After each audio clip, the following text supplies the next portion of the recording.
할렐루야. 이렇게 말씀을 전할 수 있게 또 인도해 주신 하나님과 자리를 또 마련해 주신, 준비해 주신 또 담임 목사님께 진심으로 감사드립니다. 우리 함께 이 찬양을 한번 불러볼까요? 305장에 나 같은 죄인 살리신이라는 찬양이 있죠. 제가 한번 불러보도록 하겠습니다. 혹시 가사를 보시고 함께 부르실 수 있으신 성도님들을 함께 부르셨으면 좋겠습니다. 나 같은 죄인 살리신 주은 해 놀라워 잃었던 생명 찾았고 광명을 얻었네.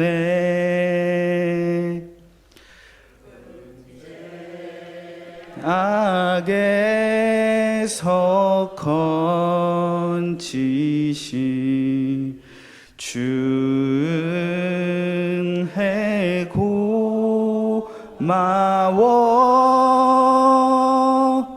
나 처음 믿은 그 시간 귀하고 귀하다. 이제껏 내가 산 것도 주님의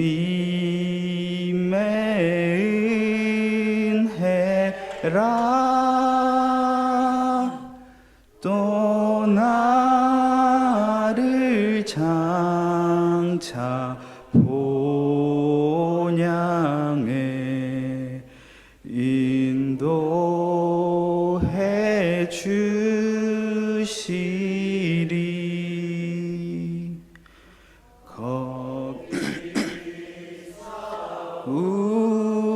우리 영원히 주님의 은혜로 해처럼 밝게 살면서 주 찬양하리라.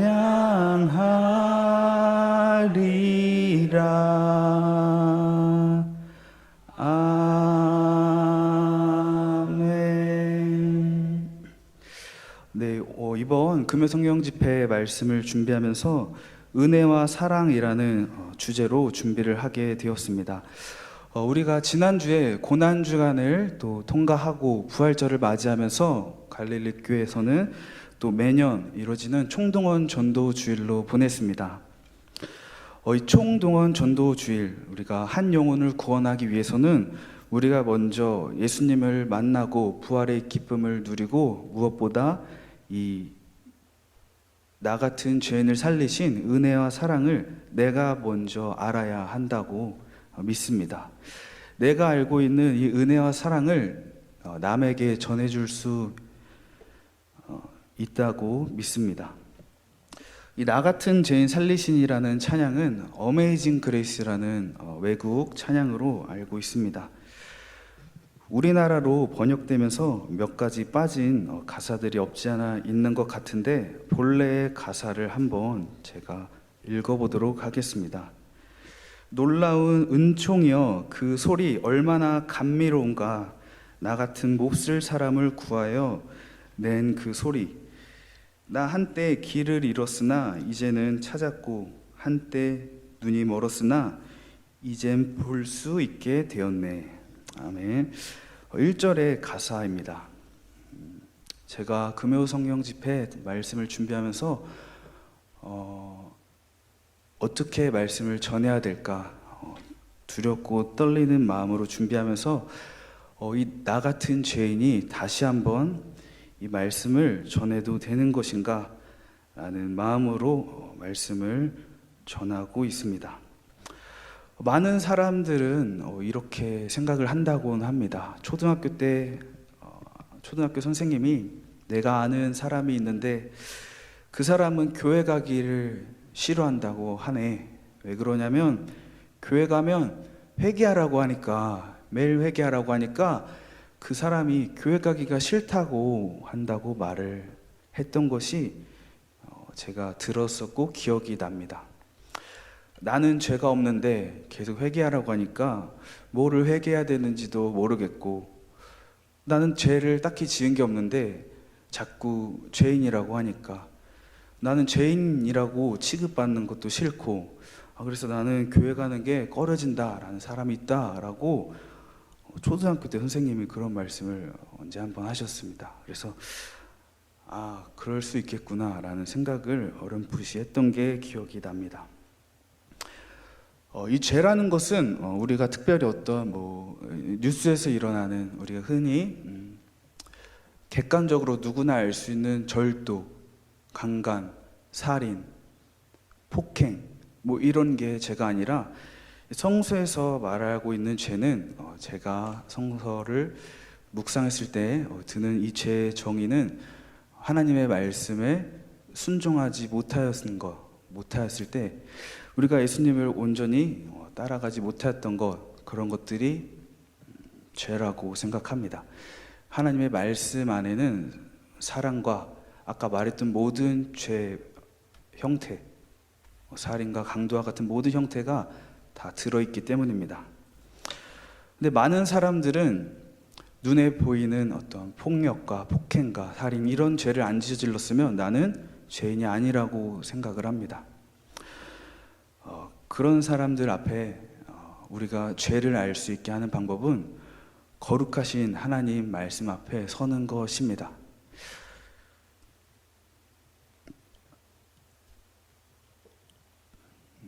이사야는 하나님의 보좌를 영광 중에 보았습니다. 천사들이 두 개로 자기 얼굴을 가리고 또 두 개로 자기의 발을 가리고 하나님을 찬양하고 하나님의 보좌를 보면서 이사야가 했던 고백이 있습니다. 이사야 6장 5절인데 함께 한번 봉독하도록 하겠습니다. 그때 내가 말하되 화로다 나여 망하게 되었도다. 나는 입술이 부정한 사람이요 나는 입술이 부정한 백성 중에 거주하면서 만군의 여호와이신 왕을 배웠음이로다 하였더라. 아멘. 이처럼 우리가 죄를 알지 못하는 것은 정말로 거룩한 것을 마주한 적이 없기 때문입니다.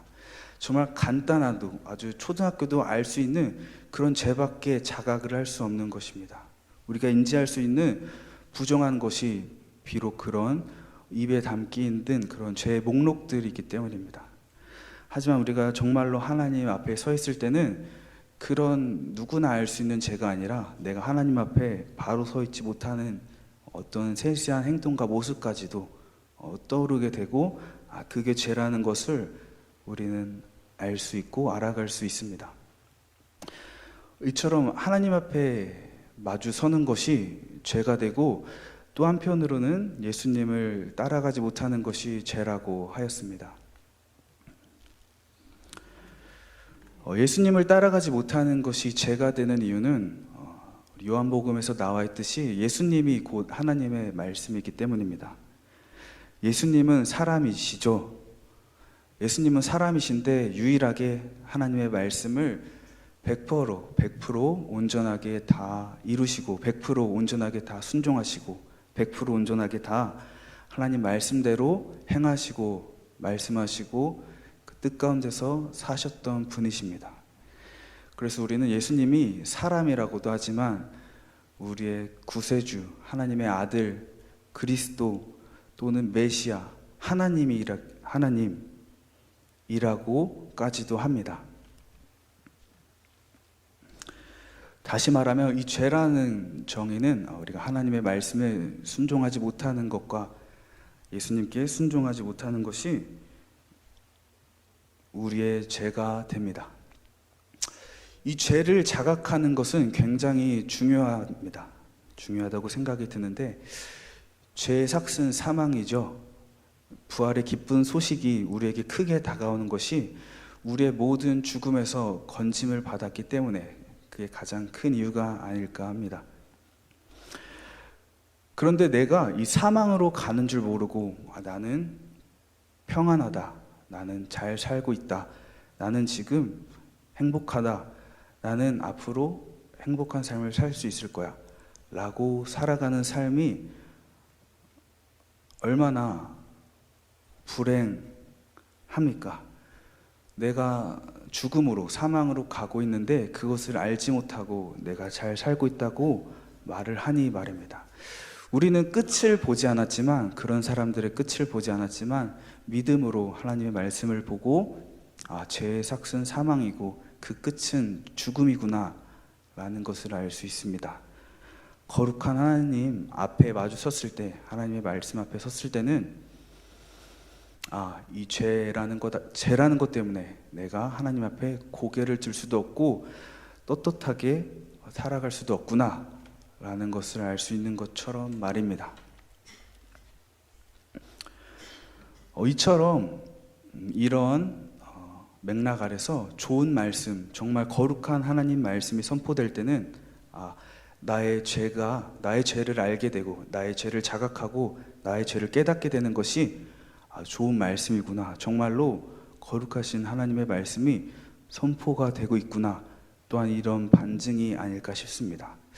목사님 말씀 들으면 왜 나한테 하는 말 같고 뭔가 내 마음을 쿡쿡 찌르고 듣기가 이렇게 어려울까 했을 때 내가 좋은 말씀을 듣고 있구나 라고 또 생각을 하면 좋은 말씀으로 들릴 수 있고 내가 잘 받아들일 수 있지 않을까 싶습니다. 이 고통을 연구하는 학자가 또 그런 말을 했다고 하죠. 우리가 만약에 고통을 못 느끼면은 정말 그 사람의 삶은 더 빨리 죽음에 이를 수 있을 것입니다 라고 합니다. 우리가 피를 흘리면 내가 어디가 아프니까 여기에 반창고를 붙이고 꼬매고 약을 바르고 할 텐데, 내가 피를 흘려도 아픈 거를 모르니까 나도 모르게 죽음에 가까이 이른다라는 것입니다. 내가 이 통증을 모르니까 뜨거운 주전자에 손을 대도 살이 녹는지 타는지 찢어지는지 허물이 나는지 모르니까 내가 이게 좋은지 모른지도 모르고 계속 살은 썩어간다라는 것입니다.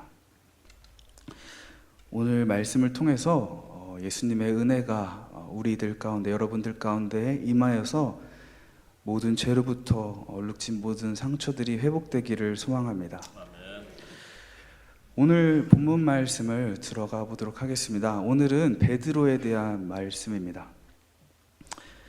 오늘 21장 베드로 말씀의 배경을 보면은, 베드로는 부활하신 예수님을 만났지만 물고기를 잡으러 디베랴 호수에 나아갔습니다. 그래서 디베랴 호수에서 물고기를 잡고 있는데 예수님께서 찾아오셨습니다. 왜 베드로는 부활하신 예수님을 만났음에도 불구하고 물고기를 잡으러 다시 본래의 일을 하러 나아갔던 것일까요? 제가 잠시 생각을 하고 묵상을 해봤습니다. 예수님이 돌아가셔서, 예수님이 죽으셔서 예수님에 대한 믿음에 잃어버려서, 예수님에 대한 소망이 없어서, 구원의 어떤 소망이 없어서 그랬던 건 아닐까 라고 하지만, 우리가 성경을 보면 알 수 있듯이 예수님은 부활하셨고, 부활한 예수님은 제자들에게 3번이나 나타나셨습니다. 그리고 제자들에게 사명을 주셨습니다. 사명을 부어주셨습니다. 내가 너희들을 사람에게 보내노라. 성령을 받으라. 너희들이 누구의 죄든지 사하면 그 죄는 사해질 것이다. 제자들은 사명을 받았고 베드로는 그 가운데 있었습니다. 그런데 21장 말씀을 보니까 베드로는 다시 본래의 직업을 쫓아서 나아갔습니다. 물고기를 잡으러 나아갔습니다. 예수님을 따라가도 시간이 아깝고 내 삶이 너무나도 부족하고 이 삶은 짧은데 이 부족한 삶 가운데서 베드로는 물고기를 잡으러 갔습니다. 오늘 21장 15절 17절을 말씀을 보면은 예수님께서 3번 말씀하시죠. 네가 나를 사랑하느냐? 주님, 제가 주님을 사랑하는 줄 주님이 아시옵니다. 네가 나를 사랑하느냐? 제가 주님을 사랑하는 줄 주님이 아시옵니다. 또 3번째 이르시되 네가 나를 사랑하느냐? 베드로가 3번이나 예수님이 똑같이 말씀하시는 것을 보고 근심하였다고 합니다. 근심하며 이르되 예수님, 제가 주님을 사랑하는 줄 주님이 아시옵나이다. 베드로는 예수님을 따라갈 수 있는 용기가 없었던 건 아니었을까요? 베드로는 예수님을 마주할 수 있는 자신이 없었던 것은 아니었을까? 예수님 앞에서 고개를 들고 저 예수님 따라가겠습니다 말할 수 있는 도저히 엄두가 나지 않았던 것은 아니었을까? 예수님 앞에서 부인했던 그런 큰 죄의 무게를 안고 실족하고 쓰러져서 나는 예수님을 따라가지 못하겠다. 나는 예수님 앞에 서 있지 못하겠다. 예수님의 얼굴을 마주할 수 없겠다. 예수님께 더 이상 나가지 못하겠다. 라는 마음이 들었을 것이다. 라는 것입니다. 하지만 예수님 앞에서 베드로는 분명하게 말했습니다. 물론 내가 예수님을 따라가지 못했지만 저의 마음은 예수님을 사랑합니다. 제 마음은 변하지 않습니다. 이것이 굉장히 중요한 맥락이라고 생각합니다. 우리가 예수님을 따라가고 순종하면서 우리는 온전히 따라가지 못할 때가 있습니다. 그럴 때 예수님은 우리에게 먼저 찾아와 주셔서 손을 내밀어 주십니다. 이게 오늘의 말씀의 주제입니다. 은혜와 사랑이라고 정의를 내려봤습니다. 예수님은 우리에게 손을 내밀어 주시고 그 죄를 온전하게 용서해 주십니다. 우리는 이걸 은혜라고 할 수 있겠죠? 값없이 우리에게 주시는 것, 이게 바로 은혜. 그것이 예수님에게는 그 죄를 용서해 주시는 것입니다. 또 이 은혜는 다른 말로, 이 용서는 또 다른 말로 사랑이라고 할 수 있습니다. 나중에 베드로전서 베드로가 기록한 말씀을 보면은 베드로는 사랑을 이렇게 표현을 합니다. 함께 봉독해 보겠습니다. 베드로전서 4장 8절 함께 봉독하겠습니다. 무엇보다도 뜨겁게 서로 사랑할지니 사랑은 허다한 죄를 덮느니라. 아멘. 이처럼 사랑, 이 은혜 이런 거는 예수님이 먼저 우리에게 내밀어 주시는 손길, 용서라고 생각합니다.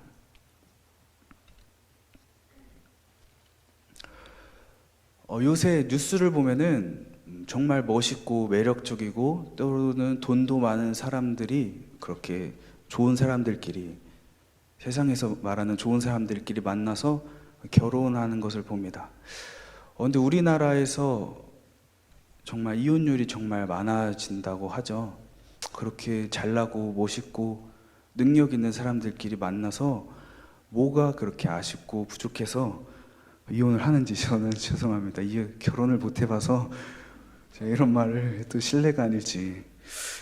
그런데 오늘 말씀을 통해서 조금은 알 것 같습니다. 우리가 온전한 길에 이를 수 있는 것은 바로 예수님의 은혜와 사랑입니다. 아무리 완전한 사람이라고 세상에서 말하는 완전한 사람이라고 만나서 결혼해도 보면은 뭐 이렇게 이혼하고 헤어지는 경우를 너무나도 많이 봐서 얼마나 예쁘고 멋있고 그 아름답고 젊은 나이에 돈도 많은 또 그런 사람들이 그렇게 뭐가 아쉽고 뭐가 불만이어서 헤어졌을까?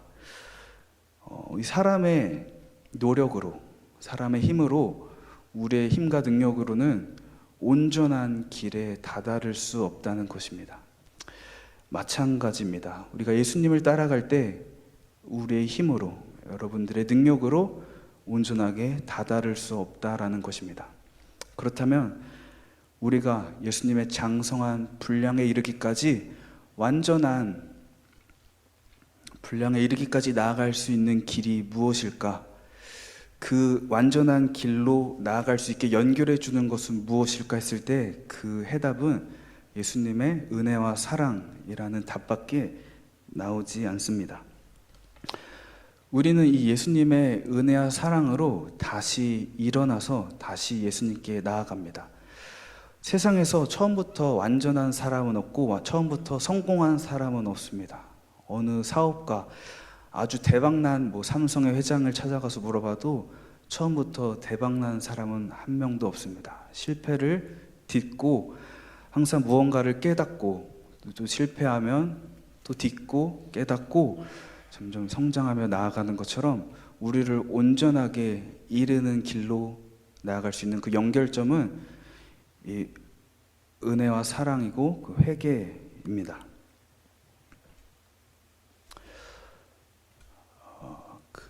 제가 학교에서 공부를 하면서 잠깐 그 공부 학술적인 얘기를 간단하게 얘기를 해보면 존 웨슬리라고 하는 사람이 있습니다.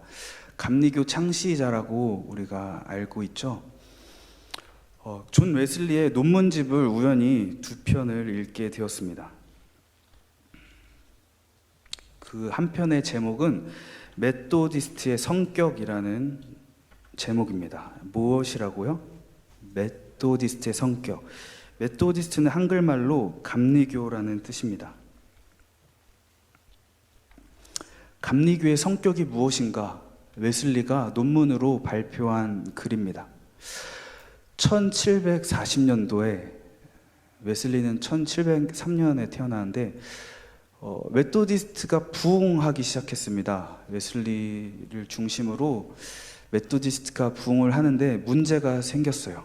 메토디스트가 사람들을 구분하고 어떻게 보면 당을 짓기 시작했습니다.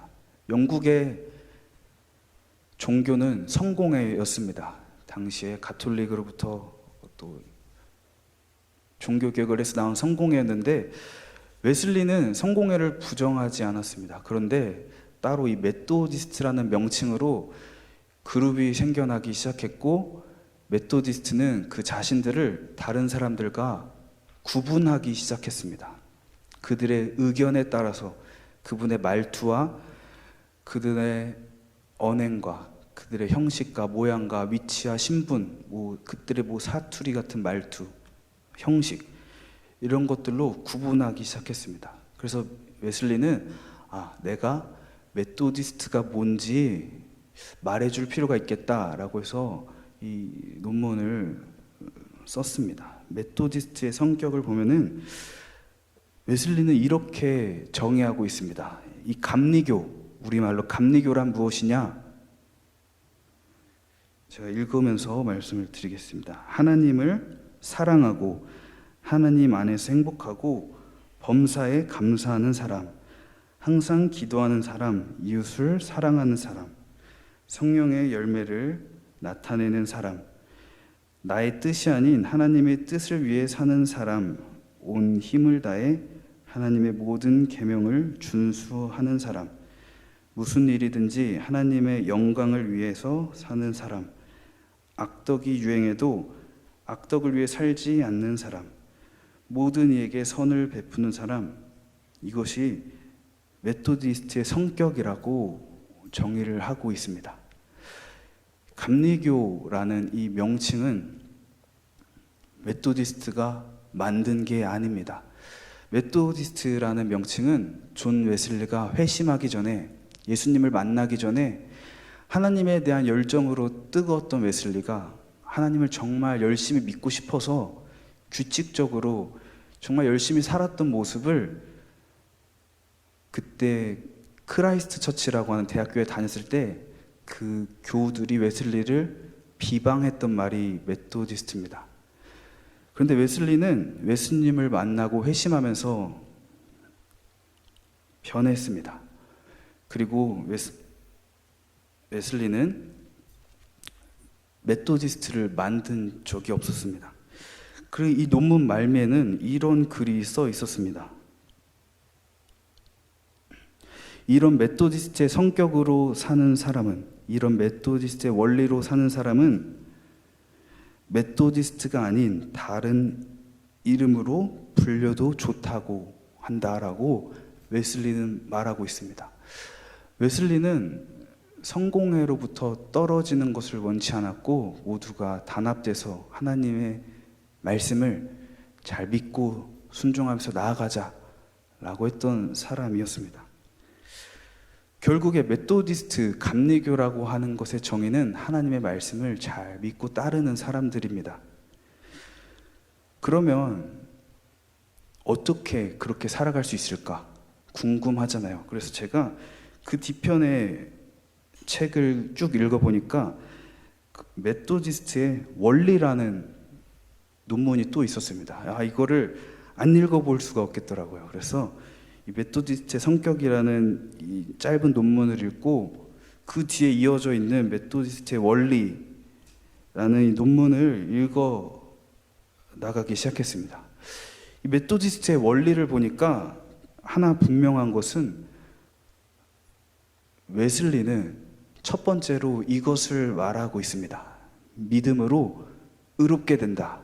예수님을 믿음으로 의롭게 된다.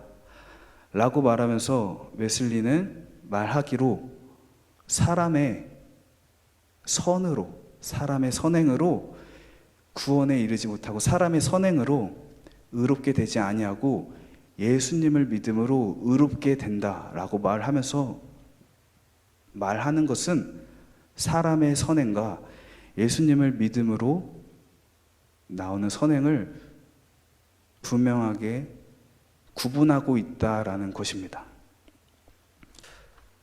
우리는 이것을 잘 모르고 신앙생활을 할 때가 있습니다. 저도 너무 고집스러워서 하나님에 대한 열정이, 믿음이 너무나도 넘쳐서 20살 때 하나님 정말 열심히 믿어야겠다. 하나님은 정말 살아계시는구나 라는 믿음이 확실하게 생기고 나서부터는 고집스럽게 하나님을 믿기 시작했습니다. 하나님은 이런 것을 좋아하실까? TV를 안 봐야 되나? 만화를 안 봐야 되나? 교회를 열심히 다녀야 되나? 군대에서는 또 연대장님 앞에서, 사단장님 앞에서 항상 이렇게 면담을 하는데 처음에 훈련소 가서 자대 배치 갈 때 항상 저는 교회를 가고 싶습니다. 항상 어떻게 하나님을 믿어야 될까? 열심히 하나님을 믿었습니다. 그런데 어느 순간 깨달았던 게 있습니다. 하나님을 믿는데 내가 하나님의 말씀은 모르고 있구나. 내가 하나님은 믿는데 예수님은 모르고 있구나. 그게 가능할까요? 그게 가능합니다. 오늘 말씀을 보니까 그게 가능하더라고요. 오늘 사도 바울에 대한 말씀을 잠깐 하니까 사도 바울은 하나님을 정말 열심히 믿었던 사람이었더라고요. 그래서 대제사장들한테 가서 내가 예수님 믿는 사람들 잡아서 예루살렘으로 잡아오겠습니다. 대제사장님, 저에게 이런 공문 하나만 써주십시오. 그러면 제가 돌아다니면서 예수님 잡는 사람, 예수님, 하나님의 아들이라고 사칭하는 그 사기꾼을 제가 잡아오겠습니다. 당시의 바리새인들은 하나님의 말씀을 연구하는 사람들이었지만 하나님의 말씀대로 살았던 사람은 아니었습니다. 하나님을 믿기는 하지만 하나님의 말씀대로 살지 않을 수가 있습니다. 하나님을 믿지만 예수님을 모르고 믿지 않고 살아갈 수가 있더라는 것입니다. 이것은 이런 비유로 설명할 수 있지 않을까. 10분 뒤에 어느 문제를 낸다고 합시다. 그러면 그 문제에 대한 답을 지금 한번 써서 제출해 주시기 바랍니다. 라고 했을 때 그 정답을 맞힐 수 있는 사람은 얼마나 될까요? 아무리 지혜가 있고 예지력이 있어서 10문제 중에 한두 문제는 맞힐 수 있을지 모르겠지만 그 정답을 고지고대로 다 맞추는 사람은 없을 겁니다. 우리가 하나님의 말씀을 떠나고 예수님을 떠나서 하나님을 내 힘으로 믿고 살아간다는 것은 불가능한 것과 같습니다.